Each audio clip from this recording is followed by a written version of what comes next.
Hello friends, ನಮ್ಮ accounting ಕ್ಲಾಸಲ್ಲಿ ಇವತ್ತಿನ ದಿನ ಸಬ್ಸಿಡಿಯರಿ ಬುಕ್ ಬಗ್ಗೆ ನಾವು ಮಾತಾಡ್ತಾ ಇದ್ದೇವೆ. ಈ ಕ್ಲಾಸಲ್ಲಿ ಮೀನಿಂಗ್ ಆಫ್ ಸಬ್ಸಿಡಿಯರಿ ಬುಕ್ ಮತ್ತು various types of subsidiary books ಯಾವ್ಯಾವ್ದಿದೆ ಅನ್ನೋದನ್ನು ನಾವು ಡಿಸ್ಕಸ್ ಮಾಡೋರಿದ್ದೀವಿ. First of all, meaning of subsidiary book. Subsidiary book ಅನ್ನೋದನ್ನು ನಾವು ಏನಕ್ಕೋಸ್ಕರ ಪ್ರಿಪೇರ್ ಮಾಡ್ತಾ ಇದ್ದೀವಿ ಅಂತಂದರೆ, ಮೇಜರ್ ಕಂಪನೀಸ್ ಅಲ್ಲಿ ಅಕೌಂಟಿಂಗ್ ಟ್ರೀಟ್ಮೆಂಟ್ ಮಾಡುವಂಥದ್ದು ಮೋಸ್ಟ್ ಟಿಡಿಯಸ್ ಟಾಸ್ಕ್ ಆಗಿರುತ್ತೆ. ತುಂಬ ಟ್ರಾನ್ಸಾಕ್ಷನ್ಗಳು ಡೇ ಟು ಡೇ ನಡೆಯೋದ್ರಿಂದ ಪ್ರತಿಯೊಂದು ಟ್ರಾನ್ಸಾಕ್ಷನನ್ನು ನಾವು ಜರ್ನಲೈಸ್ ಮಾಡೋದು ತುಂಬಾ ಪ್ರಾಬ್ಲಮ್ಯಾಟಿಕ್ ಆಗಿರುತ್ತೆ. ಆ ಕಾರಣಕ್ಕೋಸ್ಕರ ಒರಿಜಿನಲ್ ಎಂಟ್ರಿನ ಜರ್ನಲ್ ಎಂಟ್ರಿ ಬದಲಾಗಿ ನಾವು ಮಾಡಲಿಕ್ಕೆ ನಮಗೆ ಇರುವಂತಹ ಮತ್ತೊಂದು ಬುಕ್ಸ್ ಆಫ್ ಅಕೌಂಟ್ಸ್ ಏನಿದೆ ಅದನ್ನು ಸಬ್ಸಿಡಿಯರಿ ಬುಕ್ಸ್ ಅಂತ ಹೇಳಿ ಕರೀತಾರೆ. ದಿನನಿತ್ಯದ ಪ್ರತಿಯೊಂದು ಬಿಸ್ನೆಸ್ ಟ್ರಾನ್ಸಾಕ್ಷನನ್ನು ಜರ್ನಲ್ ಎಂಟ್ರಿಯ ಬದಲಾಗಿ ಈ ಬುಕ್ಸ್ ಆಫ್ ಅಕೌಂಟ್ಸಲ್ಲಿ ಮಾಡೋದ್ರಿಂದ ಇದನ್ನು ಒರಿಜಿನಲ್ ಬುಕ್ಸ್ ಆಫ್ ಅಕೌಂಟ್ಸ್ ಅಂತ ಹೇಳಿ ಕರೀತಾರೆ. It is also called as day book or special journal.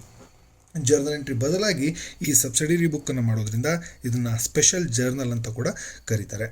So subsidiary books are the books of original entries. So original entry journal ಎಂಟ್ರಿಯ ಬದಲಾಗಿ ಮಾಡೋದ್ರಿಂದ ಇದನ್ನು ಒರಿಜಿನಲ್ ಎಂಟ್ರಿ ಅಥವಾ ಡೇ ಬುಕ್ ಅಥವಾ special journal ಅಂತ ಹೇಳಿ ಕರೀತಾರೆ. ದೆನ್ ಟೈಪ್ಸ್ ಆಫ್ ಸಬ್ಸಿಡಿಯರಿ ಬುಕ್ಕಿಗೆ ಬಂದರೆ, ಇದರಲ್ಲಿ cash book, purchase book, purchase return book, sales book, sales returns book, bills receivable book, bills payable book, then journal proper ಅನ್ನೋ ಹಾಗೆ ಒಟ್ಟು 8 ಟೈಪ್ಸ್ ಆಫ್ ಸಬ್ಸಿಡಿಯರಿ ಬುಕ್ಸನ್ನು ನಾವು ನೋಡ್ಬೋದಾಗಿದೆ.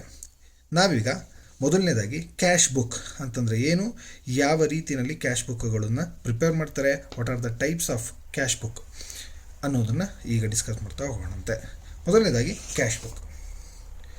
ಇನ್ this book we are going to record only the cash transaction of an organisation. ಈ book ಒಳಗೆ only cash transactions ಏನಾಗಿದೆ ಅದನ್ನು ನಾವಿಲ್ಲಿ ರೆಕಾರ್ಡ್ ಮಾಡ್ತಾ ಹೋಗ್ತೇವೆ. ಕ್ಯಾಶ್ ಬುಕ್ಕಿನ ಡೆಬಿಟ್ ಸೈಡಲ್ಲಿ ರೆಸಿಪ್ಟ್ಸ್ ಏನೇನಾಗಿದೆ, ನಾವು ಕ್ಯಾಶನ್ನು ರಿಸೀವ್ ಮಾಡ್ಕೊಂಡಿರೋದೇನಿದೆ ಅದನ್ನೆಲ್ಲ ಡೆಬಿಟ್ ಸೈಡಲ್ಲಿ ಬರೆದ್ರೆ, ಕ್ಯಾಶ್ ಬುಕ್ಕಿನ ಕ್ರೆಡಿಟ್ ಸೈಡಲ್ಲಿ ಯಾವ್ಯಾವುದಕ್ಕೆ ನಾವು ಪೇಮೆಂಟ್ ಮಾಡಿದ್ದೀವಿ ಅದನ್ನು ಬರಿತಾ ಹೋಗ್ತೀವಿ. In the debit side we record only the receipts of cash and in the credit side we record only the cash payments. So next thing ನಾವು ನೋಡಬೇಕಾಗಿರೋದು types of cash book. Cash ಬುಕ್ಕಲ್ಲಿ ಒಟ್ಟು 4 ರೀತಿಯಾದಂತಹ cash ಬುಕ್ಗಳು ಇದೆ. ಅದರಲ್ಲಿ single column cash book ಅಂದರೆ only 1 amount column ಇರುತ್ತೆ, ಅದನ್ನು ಸಿಂಗಲ್ ಕಾಲಮ್ ಕ್ಯಾಶ್ ಬುಕ್ ಅಂತ ಕರೀತಾರೆ. ಎರಡನೇದಾಗಿ ಡಬಲ್ ಕಾಲಮ್ ಕ್ಯಾಶ್ ಬುಕ್ ಅಥವಾ ಇದನ್ನು 2 ಕಾಲಮ್ನರ್ ಕ್ಯಾಶ್ ಬುಕ್ ಅಂತ ಕೂಡ ಹೇಳ್ತಾರೆ. 2 ಕಾಲಮ್ನರ್ ಕ್ಯಾಶ್ ಬುಕ್ ಅಂತಂದರೆ ಈ 2 ಅಮೌಂಟ್ ಕಾಲಮ್ನ ನಾವಿಲ್ಲಿ ನೋಡ್ಬೋದಾಗಿದೆ ಈ ಒಂದು 2 ಕಾಲಮ್ನರ್ ಕ್ಯಾಶ್ ಬುಕ್ಕಲ್ಲಿ. ಇನ್ನು ಮೂರನೇದಾಗಿ ಟ್ರಿಪಲ್ ಕಾಲಮ್ ಕ್ಯಾಶ್ ಬುಕ್ ಅಂತಂದರೆ 3 ಅಮೌಂಟ್ ಕಾಲಮ್ ಇರ್ತಕ್ಕಂಥ ಒಂದು ಕ್ಯಾಶ್ ಬುಕ್ಕಿಗೆ ಟ್ರಿಪಲ್ ಕಾಲಮ್ ಕ್ಯಾಶ್ ಬುಕ್ ಅಂತ ಹೇಳಿ ಕರೀತಾರೆ. Then finally petty cash book, analytical ಫಾರ್ಮೆಟಲ್ಲಿ ಪ್ರಿಪೇರ್ ಮಾಡುವಂತಹ ಒಂದು ಕ್ಯಾಶ್ ಬುಕ್ಕಿಗೆ ಪೆಟಿ ಕ್ಯಾಶ್ ಬುಕ್ ಅಂತ ಹೇಳಿ ಹೇಳ್ತಾರೆ. ನಾವೀಗ ಈ 4 ರೀತಿಯಾದಂತಹ ಕ್ಯಾಶ್ ಬುಕ್ ಫಾರ್ಮೆಟ್ ಹೇಗಿರುತ್ತೆ ಅನ್ನೋದನ್ನು ಈಗ ನೋಡ್ತಾ ಹೋಗೋಣ.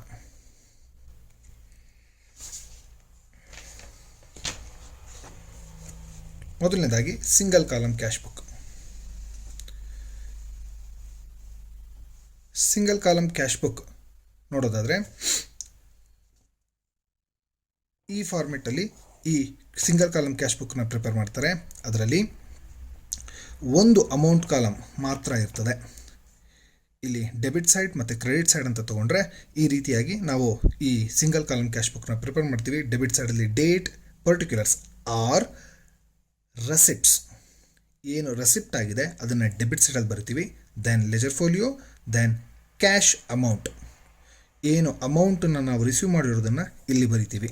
ಅದೇ ರೀತಿ ಕ್ರೆಡಿಟ್ ಸೈಡಲ್ಲಿ date, particulars or payments, then ledger folio, then cash paid ಏನಿದೆ ಅದನ್ನು ನಾವಿಲ್ಲಿ ಬರಿತೀವಿ. ಸೊ 1 ಅಮೌಂಟ್ ಕಾಲಮ್ ಇರೋದ್ರಿಂದ ಇದನ್ನು ನಾವು ಸಿಂಗಲ್ ಕಾಲಮ್ ಕ್ಯಾಶ್ ಬುಕ್ ಅಂತ ಹೇಳಿ ಕರಿತೀವಿ. ಇನ್ನು ಎರಡನೇದಾಗಿ double column cash book. Double column cash ಬುಕ್ಕಿಗೆ ಬಂದರೆ ಇಲ್ಲಿ 2 ಅಮೌಂಟ್ ಕಾಲಮ್ನ ನೋಡ್ಬೋದಾಗಿದೆ. ಇಲ್ಲೂ ಕೂಡ debit side, credit side 2 side ಇರ್ತದೆ. ಡೆಬಿಟ್ ಸೈಡಲ್ಲಿ ಡೇಟ್, ಪರ್ಟಿಕ್ಯುಲರ್ಸ್ ಆರ್ ರಸಿಪ್ಟ್ಸ್ ಏನಿದೆ ಅದನ್ನು ಇಲ್ಲಿ ರೆಕಾರ್ಡ್ ಮಾಡ್ತೀವಿ. ದೆನ್ ಲೆಜರ್ ಫೋಲಿಯೋ ಡಿಸ್ಕೌಂಟ್ ಏನಾದರೂ ಇದ್ದರೆ ಆ ಡಿಸ್ಕೌಂಟ್ ಕ್ಯಾಶ್ ಡಿಸ್ಕೌಂಟನ್ನು ಈ ಕಾಲಮಲ್ಲಿ ಬರೀಬೇಕು. ದೆನ್ ಕ್ಯಾಶ್ ರಸಿಪ್ಟ್ಸ್ ಏನಾದ್ರು ಇದ್ದರೆ ಅದನ್ನು ಈ ಕಾಲಮ್ನಲ್ಲಿ ಬರೀಬೇಕಾಗತ್ತೆ. ಇನ್ನು ಕ್ರೆಡಿಟ್ ಸೈಡ್ ನೋಡೋದಾದರೆ date, particulars R payment column ಇರುತ್ತೆ. ದೆನ್ ಲೆಜರ್ ಫೋಲಿಯೋ ಡಿಸ್ಕೌಂಟ್ ಮತ್ತು ಕ್ಯಾಶ್ ಎರಡು ಅಮೌಂಟ್ ಕಾಲಮ್ ಇರುತ್ತೆ. ಸೊ ಈ ಎರಡು ಅಮೌಂಟ್ ಕಾಲಮ್ ಡೆಬಿಟ್ ಸೈಡಲ್ಲಿ ಮತ್ತು ಕ್ರೆಡಿಟ್ ಸೈಡಲ್ಲಿ ಇರೋದ್ರಿಂದ ಇದನ್ನು double columnar cash book or 2 columnar cash book ಅಂತ ಹೇಳಿ ಕರೀತಾರೆ. ಇನ್ನು ಮೂರನೇದಾಗಿ triple column cash book. Triple column cash ಬುಕ್ಕಿಗೆ ನಾವು ಬಂದರೆ ಇಲ್ಲಿ 3 ಅಮೌಂಟ್ ಕಾಲಮ್ನ ನಾವು ನೋಡ್ಬೋದಾಗಿರುತ್ತೆ. 3 ಅಮೌಂಟ್ ಕಾಲಮ್ ಇದೆ, that is discount, cash, bank. So ಈ ಟ್ರಿಪಲ್ ಕಾಲಮ್ ಕ್ಯಾಶ್ ಬುಕ್ಕಲ್ಲೂ ಕೂಡ ಡೆಬಿಟ್ ಸೈಡಲ್ಲಿ date, particulars or receipts, ledger folio discount amount ಏನಾದರೂ ಇದ್ದರೆ ಕ್ಯಾಶ್ ಡಿಸ್ಕೌಂಟ್ ಅಮೌಂಟ್ ಇದ್ದರೆ ಅದನ್ನು ಈ ಫಸ್ಟ್ ಅಮೌಂಟ್ ಕಾಲಮಲ್ಲಿ ಬರಿತೀವಿ. ದೆನ್ ಕ್ಯಾಶ್ ಟ್ರಾನ್ಸಾಕ್ಷನ್ಸ್ ಏನಾದರೂ ಕ್ಯಾಶ್ ರಸಿಪ್ಟ್ಸ್ ಆಗಿದ್ದರೆ ಅದನ್ನು ಈ ಕಾಲಮಲ್ಲಿ ಬರಿತೀವಿ. ಇನ್ನು ಮೂರನೇದಾಗಿ ಬ್ಯಾಂಕ್ ಕಾಲಮಲ್ಲಿ ಬ್ಯಾಂಕ್ ಟ್ರಾನ್ಸಾಕ್ಷನ್, ಬ್ಯಾಂಕ್ ಇಂದ ನಾವೇನಾದ್ರು ರಿಸೀವ್ ಮಾಡಿದರೆ ಅದನ್ನು ಇಲ್ಲಿ ಬರಿತೀವಿ. ಇನ್ನು ನೆಕ್ಸ್ಟು ಕ್ರೆಡಿಟ್ ಸೈಡಲ್ಲಿ date, particulars or payments, ledger folio discount paid, then cash discount ಏನಾದರೂ ಇದ್ದರೆ ಅದನ್ನು ಇಲ್ಲಿ ಈ ಕಾಲಮಲ್ಲಿ ಬರೆದು ಕ್ಯಾಶ್ ಪೇಮೆಂಟ್ ಏನಾದರೂ ಇದ್ದರೆ ಅದನ್ನು ಇಲ್ಲಿ ಬರೀಬೇಕು. ಬ್ಯಾಂಕಿನ ಮುಖಾಂತರ ಏನಾದರೂ ಪೇಮೆಂಟ್ ಆಗಿದ್ದರೆ ಅದನ್ನು ನಾವು ಈ ಕಾಲಮಲ್ಲಿ ಬರಿತೀವಿ. ಸೊ ಈ ರೀತಿ ಟ್ರಿಪಲ್ ಕಾಲಮ್ನರ್ ಕ್ಯಾಶ್ ಬುಕ್ ಇರ್ತದೆ. ಇನ್ನು ಕೊನೆಯದಾಗಿ petty cash book. Petty cash book ಅನ್ನೋದು ಒಂದು ಅನಾಲಿಟಿಕಲ್ ಫಾರ್ಮೆಟಲ್ಲಿ ಇರುತ್ತೆ. ಅಂದರೆ ಇಲ್ಲಿ ರಿಸೀವ್ ಆಗಿರ್ತಕ್ಕಂಥ ಅಷ್ಟು ಅಮೌಂಟನ್ನು ನಾವಿಲ್ಲಿ ಅಮೌಂಟ್ ಕಾಲಮಲ್ಲಿ ಮೊದಲನೇದಾಗೇ ರೆಕಾರ್ಡ್ ಮಾಡ್ಕೊಳ್ತೀವಿ. ಕ್ಯಾಶ್ ರಿಸೀವ್ಡ್ ಏನಿದೆ ಅದನ್ನು ಇಲ್ಲಿ ರೆಕಾರ್ಡ್ ಮಾಡ್ತೀವಿ. ದೆನ್ ಯಾವ ಡೇಟಲ್ಲಿ ಪರ್ಟಿಕ್ಯುಲರ್ಸ್ ಯಾವುದ್ರ ಮುಖಾಂತರ ರಿಸೀವ್ ಮಾಡ್ಕೊಂಡಿದ್ದೀವಿ ಅಂತ ಬರ್ಕೊಂಡು ಓಚರ್ ನಂಬರ್ ಏನಿದೆ ಅನ್ನೋದನ್ನು ಬರಿತೀವಿ.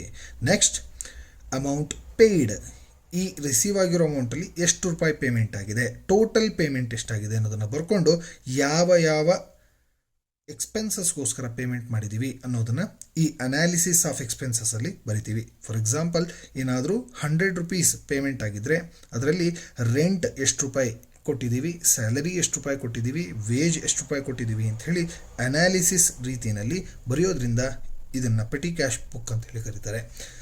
ಸ್ಮಾಲ್ ಅಮೌಂಟ್ ಟ್ರಾನ್ಸಾಕ್ಷನ್ ಏನಾದ್ರು ಇದ್ದರೆ ಅದನ್ನು ಈ ಪೆಟಿ ಕ್ಯಾಶ್ ಬುಕ್ ಮುಖಾಂತರ ಅನಾಲಿಟಿಕಲ್ ವೇ ಒಳಗೆ ನಾವು ಅನಲೈಸ್ ಮಾಡಲಿಕ್ಕೆ ಈಸಿ ಆಗೋ ಹಾಗೆ ಈ ಪೆಟಿ ಕ್ಯಾಶ್ ಬುಕ್ಕನ್ನು ಪ್ರಿಪೇರ್ ಮಾಡ್ತೀವಿ.